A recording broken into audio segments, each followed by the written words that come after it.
We all have 365 days every year. The difference is what you do with them. ಹೊಸ ವರ್ಷ ಏನೋ ಬರುತ್ತೆ, calendar change ಆಗುತ್ತೆ. ಆದರೆ ಬದಲಾವಣೆ ಬರಬೇಕಾಗಿರೋದು ಕ್ಯಾಲೆಂಡರ್ನಲ್ಲ, ನಮ್ಮಲ್ಲಿ. ಹೊಸ ಛಲ, ಹೊಸ ಗುರಿ, ಹೊಸ ಉತ್ಸಾಹ ಹೊಕ್ಕಿದಾಗಲೇ ಹೊಸ ವರ್ಷ ಶುರುವಾಗುತ್ತೆ. Hello, welcome to English Elements. ನಮ್ಮಲ್ಲಿ ಸಾಕಷ್ಟು ಜನರಿಗೆ ಹೊಸ ವರ್ಷದಲ್ಲಿ ಏನೇನು ಮಾಡಬೇಕು, ಯಾವ ಕನಸುಗಳನ್ನು ಈಡೇರಿಸ್ಕೊಳ್ಬೇಕು ಅಂತಕ್ಕಂತಹ ಲಿಸ್ಟ್ ಇರುತ್ತೆ.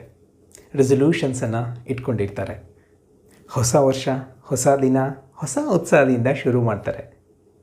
ಸಾಕಷ್ಟು ಜನ ಅವುಗಳನ್ನು ಮಧ್ಯದಲ್ಲಿಯೇ ನಿಲ್ಲಿಸಿಬಿಡ್ತಾರೆ, ಗೋಲನ್ನು ರೀಚ್ ಆಗೋದಿಲ್ಲ. ನಿಮ್ಮ ಡ್ರೀಮ್ಸ್ ಲಿಸ್ಟ್ನಲ್ಲಿ ಇಂಗ್ಲೀಷನ್ನು ಕಲಿಬೇಕು, ಇಂಗ್ಲೀಷನ್ನು ಫ್ಲೂಯೆಂಟಾಗಿ ಮಾತಾಡಬೇಕು ಅಂತಕ್ಕಂತಹ ಕನಸು ಇದ್ದೇ ಇರುತ್ತೆ. That's why for watching this video, right? ಇವತ್ತು ಕನಸನ್ನು ಕಾಣ್ತೀವಿ, ಅದು ಯಾವತ್ತೋ ನನಸಾಗುತ್ತೆ. The dream will come true one day ಅಂಥೇಳಿ ಕನಸು ಕಾಣ್ತಾ ಇದ್ದರೆ ಅದು ಯಾವತ್ತೂ ನನಸಾಗೋದಿಲ್ಲ. ಮತ್ತೇನು ಮಾಡಬೇಕು? You should convert the dream into ಗೋಲ್.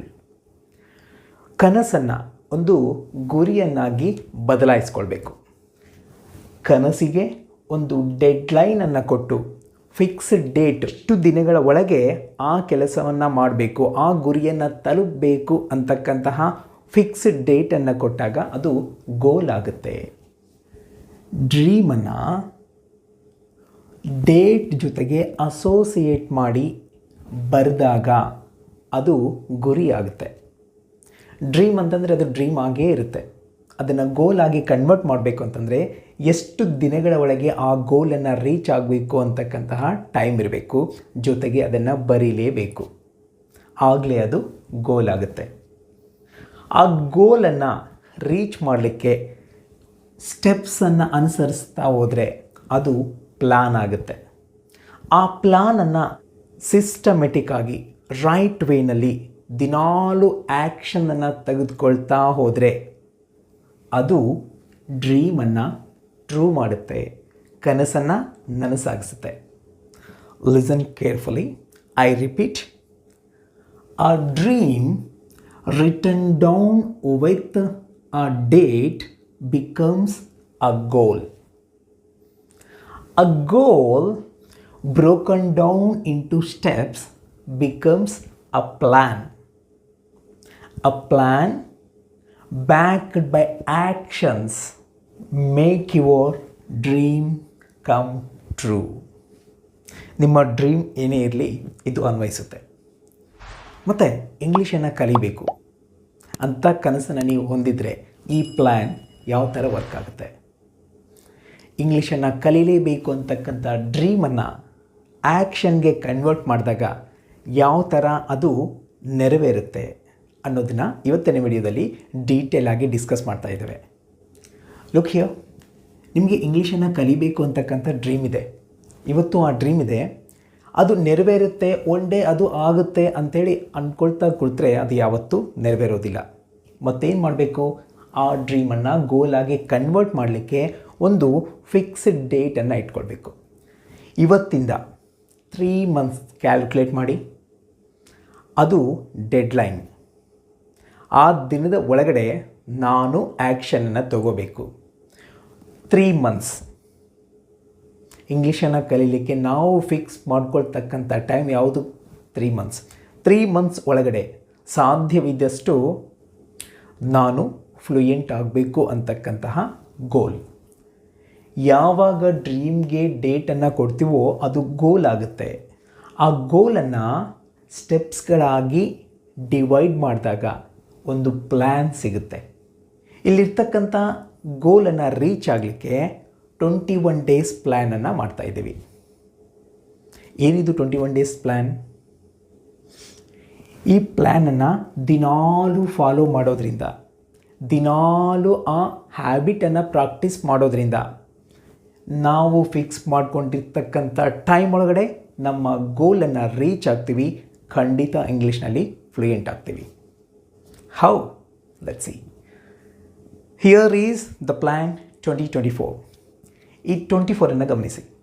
ಈ 24 ವಿ ಡಿವೈಡೆಡ್ ಇಂಟು 10+14. 10+14 ನೀವು ದಿನಾಲೂ ಮಾಡಬೇಕಾಗಿರ್ತಕ್ಕಂಥ ಕೆಲಸ ವೆರಿ ಸಿಂಪಲ್. ಇಂಗ್ಲೀಷನ್ನು ಇಂಪ್ರೂವ್ ಮಾಡ್ಕೊಳ್ಳೋದಕ್ಕೋಸ್ಕರ ನಿಮ್ಮ ದಿನದ 24 ನಿಮಿಷವನ್ನು ಸ್ಪೇರ್ ಮಾಡಿ. ಈ 24 ನಿಮಿಷದಲ್ಲಿ ಏನೇನು ಮಾಡಬೇಕು? Very simple, 2 tasks. The first one is listening and the second one is speaking. So listening ಯಾವ ಥರ ಮಾಡಬೇಕು, ಯಾವುದನ್ನು ಕೇಳಬೇಕು? ವೆರಿ ಸಿಂಪಲ್, ಈ 10 ಮಿನಿಟ್ಸ್ ಲಿಸ್ನಿಂಗನ್ನು ಡಿವೈಡ್ ಮಾಡಿ 5 ಮಿನಿಟ್ಸ್ ನ್ಯೂಸನ್ನು ಕೇಳಿ. I suggest you to listen All India Radio news.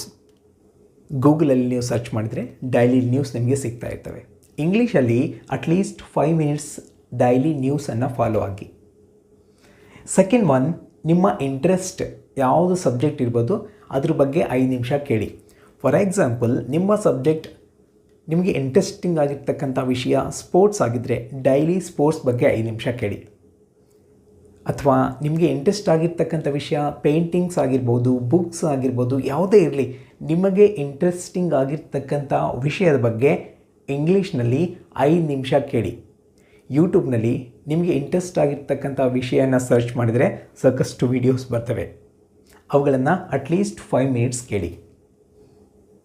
5 minutes news and 5 minutes ನಿಮಗೆ ಇಂಟ್ರೆಸ್ಟ್ ಆಗಿರ್ತಕ್ಕಂಥ ಟಾಪಿಕ್. ನ್ಯೂಸ್ ಕೇಳೋದ್ರಿಂದ ನಮಗೆ ಹೊಸ ಹೊಸ ಪದಗಳು ಗೊತ್ತಾಗ್ತವೆ, ಜೊತೆಗೆ ನಮ್ಮ ಸುತ್ತಮುತ್ತಲು ನಡೀತಕ್ಕಂಥ ವಿಚಾರಗಳು ಕೂಡ ಗೊತ್ತಾಗ್ತವೆ. ಕರೆಂಟ್ ಅಫೇರ್ಸು ಕೂಡ ಕವರ್ ಆಗುತ್ತೆ. ಜೊತೆಗೆ ನಿಮ್ಮ ಇಂಟ್ರೆಸ್ಟಿಂಗ್ ಆಗಿರ್ತಕ್ಕಂಥ ವಿಷಯದ ಬಗ್ಗೆ ಕೇಳ್ತಾ ಇರಬೇಕಾದ್ರೆ ಬೋರಿಂಗ್ ಆಗೋದಿಲ್ಲ. ಇಂಗ್ಲೀಷನ್ನು ಗೊತ್ತಿಲ್ಲದಾಗೆ ಕಲೀಲಿಕ್ಕೆ ಸಾಧ್ಯ ಇರುತ್ತೆ. ವೆಲ್, ಇನ್ನು ನೆಕ್ಸ್ಟ್ ಸ್ಪೀಕಿಂಗ್. ಈ ಸ್ಪೀಕಿಂಗ್ 14 ಮಿನಿಟ್ಸ್ ಇದೆ. ಮಾತಾಡಬೇಕು ಬೇರೆಯವ್ರ ಜೊತೆ ಅಟ್ಲೀಸ್ಟ್ 10 ಮಿನಿಟ್ಸ್ ಮಾತಾಡಬೇಕು. ಯಾರ ಜೊತೆ ಮಾತಾಡಬೇಕು? ನಿಮ್ಮ ಫ್ರೆಂಡ್ಸ್ ಆಗಿರ್ಬೋದು, ಕಲೀಗ್ಸ್ ಆಗಿರ್ಬೋದು, ರಿಲೇಟಿವ್ಸ್ ಆಗಿರ್ಬೋದು, ಅಥವಾ ನಿಮ್ಮ ಮಕ್ಕಳಾಗಿರ್ಬೋದು. ಯಾರ ಜೊತೆನಾದರೂ ದಿನಕ್ಕೆ 10 ನಿಮಿಷ ಮಾತಾಡಿ. ಏನು ಮಾತಾಡಬೇಕು? ಎನಿ ಟಾಪಿಕ್, ಯಾವ ವಿಷಯವನ್ನಾದರೂ ಮಾತಾಡ್ಬೋದು. ಆದರೆ ನೆನಪಿರಲಿ, ಮಾತಾಡ್ತಾ ಇರಬೇಕಾದ್ರೆ ಫೋಕಸ್ ನಾನು ಮಾತಾಡ್ತಾ ಇದ್ದೀನೋ ಇಲ್ವೋ ಅನ್ನೋದ್ರ ಮೇಲೆ ಇರಬೇಕೇ ಹೊರತು ಮಿಸ್ಟೇಕ್ಸ್ ಮೇಲೆ ಅಲ್ಲ. ಮಾತಾಡ್ತಾ ಇರಬೇಕಾದ್ರೆ ಇದು ರೈಟಾ ರಾಂಗ್ ಅಂತಕ್ಕಂಥ ಡೈಲಮ ಇರಬಾರ್ದು. ನಾನು ಮಾತಾಡ್ತಾ ಇದ್ದೇನೆ, ಅಫ್ಕೋರ್ಸ್ ತಪ್ಪಾಗುತ್ತೆ, ತಪ್ಪುಗಳನ್ನು ಮಾಡ್ತಾ ಇದ್ದೇನೆ, this is the right way to learn. ತಪ್ಪುಗಳ ಮುಖಾಂತರನೇ ತಪ್ಪುಗಳನ್ನು ಮಾಡ್ತಾನೆ ಕಲಿತೀನಿ ಅನ್ನೋದನ್ನು ಫಿಕ್ಸ್ ಆಗಿ ಮಾತಾಡ್ತಾ ಹೋಗಿ. Don't focus on the mistakes, just focus on the fluency. That's it. Next one, 4 minutes self talk. ಈ ಸೆಲ್ಫ್ ಟಾಕ್ ಅಂದರೆ ಏನು ಗೊತ್ತಾ? ನಮ್ಮ ಜೊತೆ ನಾವೇ ಮಾತಾಡ್ಕೊಳ್ಳೋದು. ಏನು ಮಾತಾಡ್ಕೊಳ್ಬೇಕು? ನಮ್ಮ ಸುತ್ತಮುತ್ತ ಏನು ನಡೀತಾ ಇದೆಯೋ, ನೀವು ಈ ಸೆಲ್ಫ್ ಟಾಕ್ ಮಾಡ್ತಾ ಇರಬೇಕಾದ್ರೆ ನಿಮ್ಮ ಸುತ್ತಲೂ ನಡೀತಾ ಇರ್ತಕ್ಕಂಥ ಸಿಚುವೇಶನ್ಸ್ಗಳ ಬಗ್ಗೆ ಮಾತಾಡ್ತಾ ಹೋಗಿ. ಟೈಮರ್ ಇಟ್ಕೊಳ್ಳಿ, ಅಟ್ಲೀಸ್ಟ್ 4 ಮಿನಿಟ್ಸ್ ಮಾತಾಡ್ತಾ ಹೋಗಿ. Try to say the sentences loudly. ಈ ಒಂದು ಪ್ರಾಕ್ಟೀಸ್ ಇಂಗ್ಲೀಷ್ನಲ್ಲಿ ಥಿಂಕ್ ಮಾಡಲಿಕ್ಕೆ ಯೂಸ್ ಆಗುತ್ತೆ. ನಾವು ಮಾತಾಡ್ತಾ ಇರಬೇಕಾದ್ರೆ ಪದಗಳು ಸಿಗೋದಿಲ್ಲ, ಮಾತಾಡ್ತಾ ಇರಬೇಕಾದ್ರೆ ಬ್ಲ್ಯಾಂಕ್ ಆಗುತ್ತೆ, ಸ್ಟಾಪ್ ಆಗ್ತೀವಿ. ಕಾರಣ ಏನು ಅಂತಂದರೆ ಇಂಗ್ಲೀಷ್ನಲ್ಲಿ ಥಿಂಕ್ ಮಾಡದೆ ಟ್ರಾನ್ಸ್ಲೇಟ್ ಮಾಡ್ತಾ ಹೋಗೋದು. ಆ ಅಭ್ಯಾಸ ಹೋಗಿ ನಾವು ಇಂಗ್ಲೀಷ್ನಲ್ಲಿಯೇ ಥಿಂಕ್ ಮಾಡ್ತಾ ಹೋದರೆ ನಮಗೆ ಇಂಗ್ಲೀಷ್ನಲ್ಲಿ ಸ್ಪಷ್ಟವಾಗಿ ಫ್ಲೂಯೆಂಟಾಗಿ ಮಾತಾಡಲಿಕ್ಕೆ ಈ ಒಂದು ಪ್ರಾಕ್ಟೀಸ್ ಹೆಲ್ಪ್ ಆಗುತ್ತೆ. Listening and speaking. Listening for 10 minutes and speaking for 14 minutes. ಎಷ್ಟು ದಿನ ಮಾಡಬೇಕು? Just for 21 days. ಈ ವಿಡಿಯೋದ ಕೆಳಗಿನ ಡಿಸ್ಕ್ರಿಪ್ಷನ್ನಲ್ಲಿ ಇಂಗ್ಲೀಷ್ ಎಲಿಮೆಂಟ್ಸ್ ಆ್ಯಪ್ನ ಲಿಂಕನ್ನು ಕೊಟ್ಟಿದ್ದೀನಿ. ಅಥವಾ ಗೂಗಲ್ ಪ್ಲೇಸ್ಟೋರ್ನಲ್ಲಿ ಇಂಗ್ಲೀಷ್ ಎಲಿಮೆಂಟ್ಸ್ ಅಂತ ಸರ್ಚ್ ಮಾಡಿದ್ರೆ ನಮ್ಮ ಆ್ಯಪ್ ಸಿಗುತ್ತೆ. ಡೌನ್ಲೋಡ್ ಮಾಡ್ಕೊಳ್ಳಿ. ಅಲ್ಲಿ ನಿಮಗೆ 21 ಡೇಸ್ ಚಾಲೆಂಜ್ ಟ್ರ್ಯಾಕರ್ ಅಂತಕ್ಕಂಥ ವರ್ಕ್ಶೀಟ್ ಸಿಗುತ್ತೆ. ಅದನ್ನ ಡೌನ್ಲೋಡ್ ಮಾಡ್ಕೊಳ್ಳಿ, ಪ್ರಿಂಟ್ ತಗೊಳ್ಳಿ. ಡೈಲಿ ನೀವು ಮಾಡ್ತಕ್ಕಂಥ ಈ ಪ್ರಾಕ್ಟೀಸನ್ನು ಟ್ರ್ಯಾಕ್ ಮಾಡ್ತಾ ಹೋಗಿ. ಡೇ 1 ಡೇಟ್ ಹಾಕಿ ಇವತ್ತು ಮಾಡಿದ್ದೀನೋ ಇಲ್ವೋ ಟಿಕ್ ಆಗ್ತಾ ಹೋಗಿ. ಮಾಡಿಲ್ಲ ಅಂತಂದರೆ ಇಂಟು, ಮಾಡಿದರೆ ರೈಟ್. ಹೀಗೆ ಟ್ರ್ಯಾಕ್ ಮಾಡ್ಕೊಳ್ತಾ ಹೋಗಿ. ಇವತ್ತು ಸ್ಟಾರ್ಟ್ ಮಾಡಿರ್ತೀರಾ, ಓಕೆ. ಸೆಕೆಂಡ್ ಡೇ ಮಾಡ್ತೀರಾ, ಓಕೆ. ಹಾಗೆ ಮಾಡ್ತಾ ಹೋದಾಗ ಮಧ್ಯದಲ್ಲಿ ಮಿಸ್ ಆಗೋ ಸಂಭವ ಇದ್ದರೆ ಅದನ್ನು ಆನೆಸ್ಟಾಗಿ ಮಾಡಿಲ್ಲ ಅನ್ನೋದನ್ನು ತೋರಿಸಿ. ಇದನ್ನು ನೀವು ಬೇರೆ ಯಾರಿಗೂ ತೋರಿಸೋದಿಲ್ಲ, ನಿಮ್ಮ ಪ್ರೋಗ್ರೆಸ್ಸನ್ನು ನೀವೇ ಟ್ರ್ಯಾಕ್ ಮಾಡ್ಕೊಳ್ತಾ ಇದ್ದೀರಾ, ರೈಟ್? ಮತ್ತು ಮಿಸ್ ಆದಾಗ ಏನು ಮಾಡಬೇಕು? ಒಂದು ದಿನವೂ ಗ್ಯಾಪ್ ಕೊಡದೆ ಮಾಡಬೇಕು. ಒಂದು ವೇಳೆ ಮಿಸ್ ಆದರೆ you should start from day 1. ಮತ್ತೆ ಫಸ್ಟ್ ಎಲ್ಲಿ ಮಿಸ್ ಆಗಿರುತ್ತೋ ಅಲ್ಲಿ ಮೇಲಿನವೆಲ್ಲವೂ ಬಿಟ್ಟು ಮತ್ತೆ ಫ್ರೆಶ್ ಆಗಿ ಫಸ್ಟಿಂದ ಶುರು ಮಾಡ್ತಾ ಹೋಗಿ. ಹೀಗೆ ಒಂದು ದಿನವೂ ಬಿಡದೆ 21 ಡೇಸ್ವರೆಗೂ ಮಾಡಿ. 21 ಡೇಸ್ ಆದಮೇಲೆ ನಿಮ್ಮಲ್ಲಾಗಿರ್ತಕ್ಕಂತಹ ಬದಲಾವಣೆಯನ್ನು ನೀವೇ ನೋಟಿಸ್ ಮಾಡ್ತೀರಾ. ಎಲ್ಲಿವರೆಗೂ ಇದನ್ನು ಕಂಟಿನ್ಯೂ ಮಾಡಬೇಕು? At least for 3 months from today. ಇವತ್ತಿಂದ 3 ಮಂತ್ಸ್ ಯಾವಾಗ ಆಗುತ್ತೋ ಅಲ್ಲಿಗೆ ಕ್ಯಾಲ್ಕುಲೇಟ್ ಮಾಡಿ, ಅಲ್ಲಿವರೆಗೂ ಈ ಹ್ಯಾಬಿಟನ್ನು ದಿನಾಲೂ ಟ್ರೈ ಮಾಡ್ತಾ ಹೋಗಿ. ಒಂದು ದಿನವೂ ಗ್ಯಾಪ್ ಇಲ್ಲದೆ 21 ಡೇಸ್ ಅಷ್ಟೇ ಮಾಡಬೇಕು. ಆಫ್ಟರ್ 21 ಡೇಸ್ ಏನಾಗುತ್ತೆ ಅಂತಂದರೆ ಅದು ಒಂದು ಹ್ಯಾಬಿಟ್ ಆಗುತ್ತೆ. 21 ಡೇಸ್ ಅಷ್ಟೇ ಕಷ್ಟಪಟ್ಟರೆ ಇನಿಷಿಯಲ್ 21 ಡೇಸ್ ಭಾಳ ಬೋರಿಂಗ್ ಆಗಿರುತ್ತೆ. ಆದರೆ ರಿಮೆಂಬರ್, ಆ 21 ಡೇಸನ್ನು ದಾಟಿದರೆ ನೆಕ್ಸ್ಟ್ 22nd ಡೇಯಿಂದ that will become a habit of our life. ಸಲೀಸಾಗಿ ಮುಂದುವರಿಸಲಿಕ್ಕೆ ಬೇಕಾಗಿರ್ತಕ್ಕಂಥ ಕಾನ್ಫಿಡೆನ್ಸ್ ಕೊಡುತ್ತೆ. ಈ ಒಂದು ಪ್ರಾಸೆಸನ್ನು ಸ್ಟಾರ್ಟ್ ಮಾಡಿದಾಗ ಇನಿಷಿಯಲ್ ಡೇಸ್ನಲ್ಲಿ ಫುಲ್ ಉತ್ಸಾಹ ಇರುತ್ತೆ, ಬರ್ತಾ ಬರ್ತಾ ಕಡಿಮೆ ಆಗುತ್ತೆ. ನೆನ್ಪಿಡಿ, ಯಾವಾಗ ಉತ್ಸಾಹ ಕಡಿಮೆ ಆಗಿತ್ತೋ ಆಗಲೇ ನಮಗೆ ಬೇಕಾಗಿರ್ತಕ್ಕಂಥದ್ದು ಕನ್ಸಿಸ್ಟೆನ್ಸಿ. ಮೋಟಿವೇಶನ್ ಈಗಿರುತ್ತೆ, ಆದರೆ ಸ್ವಲ್ಪ ದಿನ ಆದಮೇಲೆ ಕಡಿಮೆ ಆಗ್ತಾ ಹೋಗುತ್ತೆ. ಮತ್ತು ಡೈಲಿ ಮಾಡಬೇಕು ಅಂತಂದರೆ ಬೇಕಾಗಿರ್ತಕ್ಕಂಥದ್ದು ಕನ್ಸಿಸ್ಟೆನ್ಸಿ. ಕನ್ಸಿಸ್ಟೆನ್ಸಿ ಅಂತಂದರೆ ದಿನಾಲೂ ಅದನ್ನೊಂದು ಡಿಸಿಪ್ಲೈನ್ ಆಗಿ ಮಾಡ್ತಾ ಹೋಗೋದು, ಒಂದು ದಿನವೂ ಬಿಡದೆ ಹೋಗೋದು. ಗೋಲನ್ನು ರೀಚ್ ಆಗೋದು ಸ್ಟ್ರೈಟ್ ಲೈನಲ್ಲಿ ಇರೋದಿಲ್ಲ. ಸ್ಟಾರ್ಟ್ ಮಾಡಿದಾಗ ಚೆನ್ನಾಗೇ ಇರುತ್ತೆ, ಆಮೇಲೆ learning, doubting, feeling bore, feeling lost ಇವೆಲ್ಲವೂ ಮಧ್ಯದಲ್ಲಿ ಬರ್ತಾ ಇರ್ತವೆ. ಅವುಗಳನ್ನು ಓವರ್ಕಮ್ ಆದ್ರೇ ಸಕ್ಸಸ್ಸನ್ನು ರೀಚ್ ಆಗಲಿಕ್ಕೆ ಸಾಧ್ಯ ಆಗುತ್ತೆ. Let me repeat the highlights of this plan. So 2024 plan 2024 daily ನಾವು 24 ಮಿನಿಟ್ಸನ್ನು ಇಂಗ್ಲೀಷ್ಗೋಸ್ಕರ ಸ್ಪೆಂಡ್ ಮಾಡಬೇಕು. ಅದರಲ್ಲಿ 10 ಮಿನಿಟ್ಸ್ ಲಿಸ್ನಿಂಗ್ಸ್, 14 ಮಿನಿಟ್ಸ್ ಸ್ಪೀಕಿಂಗ್. 10 ಮಿನಿಟ್ಸಲ್ಲಿ ನ್ಯೂಸನ್ನು 5 ನಿಮಿಷ ಕೇಳಿ, 5 ನಿಮಿಷ ನಿಮಗೆ ಬೇಕಾಗಿರ್ತಕ್ಕಂಥ ಇಂಟ್ರೆಸ್ಟ್ ಆಗಿರ್ತಕ್ಕಂಥ ವಿಷಯವನ್ನು ಕೇಳಿ. ನೆಕ್ಸ್ಟ್ ಸ್ಪೀಕಿಂಗಲ್ಲಿ 10 ನಿಮಿಷ ಬೇರೆಯವ್ರ ಜೊತೆ ಮಾತಾಡಿ, ಇನ್ನೂ 4 ಮಿನಿಟ್ ನಿಮ್ಮ ಜೊತೆ ನೀವು ಮಾತಾಡ್ಕೊಳ್ಳಿ.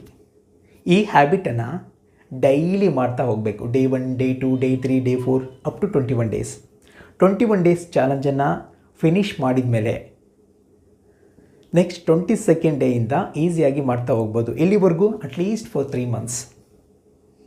ನೋಡಿ, ನಿಮ್ಮ ಡ್ರೀಮ್ ಏನಿತ್ತು ಇಂಗ್ಲೀಷನ್ನು ಕಲಿಬೇಕು ಅಂತೇಳಿ, ಅದು ಒಂದಿನ ನೆರವೇರುತ್ತೆ ಅಂತ ಅಂದ್ಕೊಂಡಿರ್ತೀರ. 1 ಡೇ ಅಲ್ಲ, ಡೇ 1. That's A difference. ಗಮನಿಸಿ, 1 ಡೇ ಆಗೋದಿಲ್ಲ, ಅದು ಡೇ 1, ಡೇ 2, ಡೇ 3 ಈ ಥರ ನಾವು ಆ್ಯಕ್ಷನನ್ನು ತಗೊಂಡು ಪ್ರಾಕ್ಟೀಸ್ ಮಾಡ್ತಾ ಹೋದರೆ ನಾವು ಗೋಲನ್ನು ರೀಚ್ ಆಗ್ತೀವಿ. ನಾವು ದ ಕ್ವಶನ್ ಈಸ್, ಯಾವತ್ತಿಂದ ಈ ಒಂದು ಪ್ರಾಕ್ಟೀಸನ್ನು ಶುರು ಮಾಡಬೇಕು? Remember, today and now is the best time to start. ಇವತ್ತಿನಿಂದ ಈಗಲಿಂದಲೇ ಈ ಚಾಲೆಂಜನ್ನು ತಗೊಳ್ಳಿ. ಈ ವಿಡಿಯೋನ ನಿಮ್ಮ ಫ್ರೆಂಡ್ಸ್ ಅಥವಾ ಫ್ಯಾಮಿಲಿ ಮೆಂಬರ್ಸ್ಗೆ ಒಬ್ಬರಿಗೆ ಕಳಿಸಿ. ಆಫ್ಟರ್ 21 ಡೇಸ್ ನೀವು ಕಳಿಸಿರ್ತಕ್ಕಂಥ ವಿಡಿಯೋ ಲಿಂಕನ್ನು ಮತ್ತೆ ಓಪನ್ ಮಾಡಿ, come back to the video. ನಿಮ್ಮಲ್ಲಾಗಿರ್ತಕ್ಕಂತಹ ಚೇಂಜಸ್ಸನ್ನು ನಮ್ಮ ಜೊತೆ ಹಂಚ್ಕೊಳ್ಳಿ. 21 ಡೇಸ್ ಫಾಲೋ ಆದೆ, ಏನೂ ರಿಸಲ್ಟ್ ಬಂದಿಲ್ಲ ಅಂತಲಾದರೂ ಹೇಳ್ಬೋದು. I followed it sincerely for 21 days and I gained confidence. Now I am able to continue the journey until I reach my goal ಅಂತಾದರೂ ಕಮೆಂಟ್ ಮಾಡ್ಬೋದು.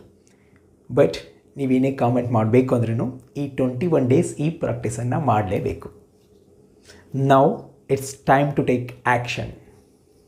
ಎಷ್ಟೋ ವರ್ಷದಿಂದ ನಾನು ಇಂಗ್ಲೀಷನ್ನು ಕಲಿಬೇಕಂತ ಅಂದ್ಕೊಂಡಿದ್ದೆ, ಆದರೆ ಇಲ್ಲಿವರೆಗೂ ಕಲ್ತಿಲ್ಲ. ಈ ವರ್ಷ ಇಂಗ್ಲೀಷನ್ನು ಕಲಿತೀನಿ ಅನ್ನೋರು ಮಾತ್ರ ಈ 21 ಡೇಸ್ ಚಾಲೆಂಜನ್ನು ತೆಗೆದುಕೊಳ್ಳೋಕ್ಕೆ ರೆಡಿ ಇದ್ದೀನಿ ಅಂತಕ್ಕಂಥವ್ರು ಮಾತ್ರ yes I can do it ಅಂಥೇಳಿ ಇವತ್ತಿನ ಡೇಟನ್ನು ಕಮೆಂಟ್ ಮಾಡಿ. Yes I can do it and today's date, and come back after 21 days and share your result with me. That's all for today. Thank you so much for watching, and I wish you happy learning, all the best, and I wish you all a happy, gorgeous, and successful new year.